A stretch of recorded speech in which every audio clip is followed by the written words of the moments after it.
Saudara-saudari yang terkasih, tentu saudara-saudari pernah mendengar misa Krisma. Namun misa Krisma yang dimaksud di sini berbeda dengan misa Krisma pada umumnya, misa di mana diterimakan sakramen penguatan. Nah, misa Krisma yang dimaksudkan di sini adalah misa yang diadakan di keuskupan setiap setahun sekali.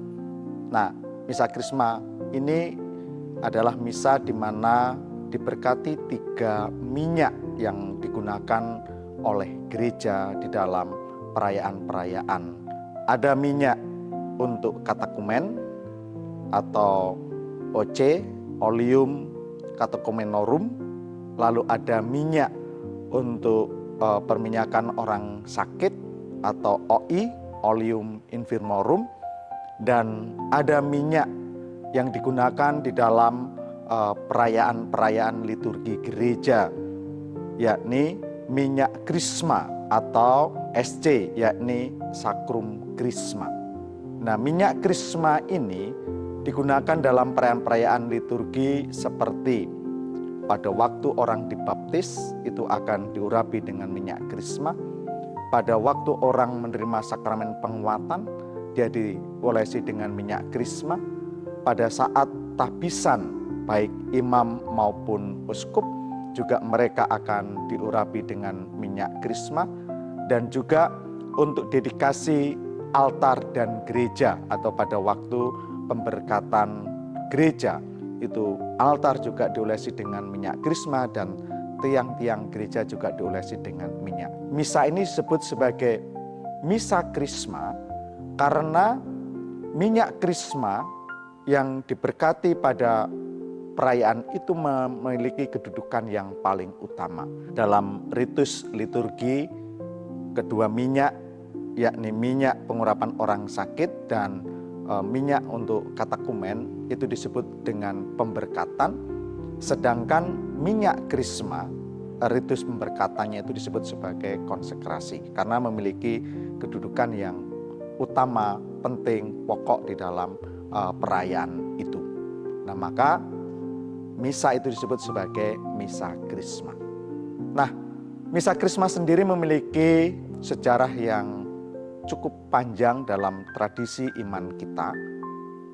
Di dalam dokumen-dokumen ditemukan bagaimana perayaan ini sudah dimulai sejak abad kedua, di mana pada abad yang kedua ada indikasi bahwa uskup itu memberkati minyak sakramental dan juga minyak Krisma pada malam Paskah.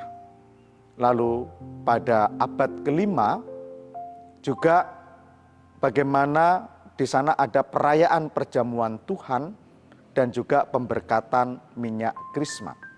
Lalu pada abad ke-7 mulai ada pemberkatan minyak Krisma dan misa Kamis Putih yang dihadiri oleh para imam.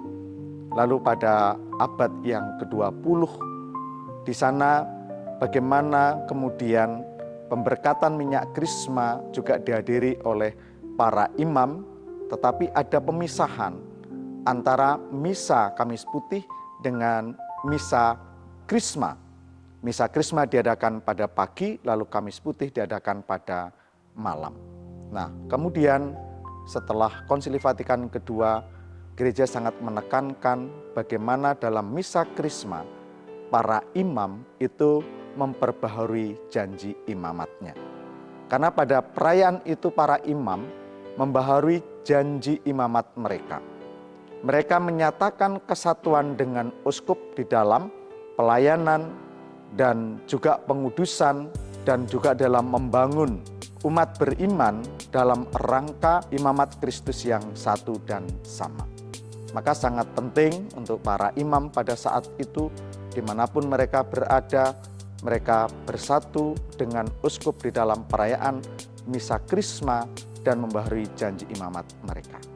Misa Krisma sebenarnya biasanya diadakan pada Kamis Putih pagi hari. Tetapi karena situasi pastoral di mana gereja tetap memberikan peluang kepada setiap keuskupan untuk menentukan waktu yang paling tepat, dianggap di saat di mana para imam bisa berkumpul semua dan umat itu juga bisa hadir di dalamnya.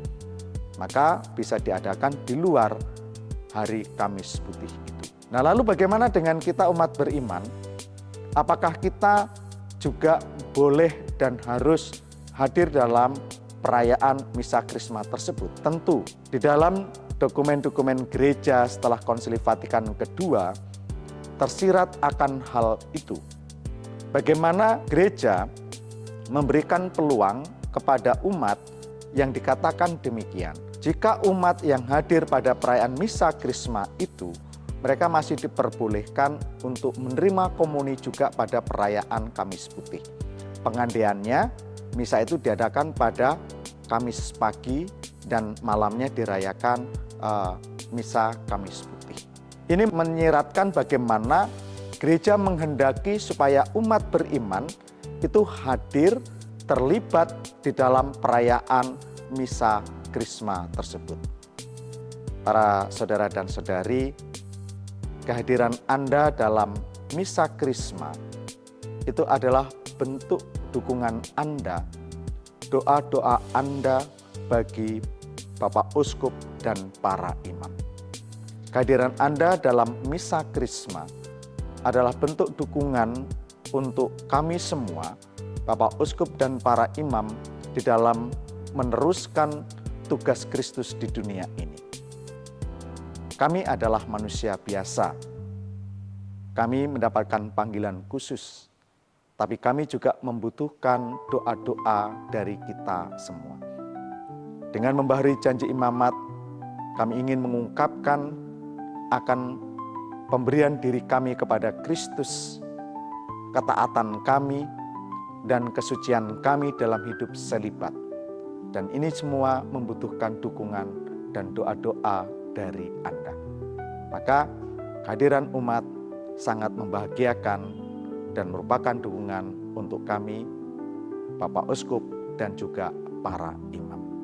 Tuhan memberkati.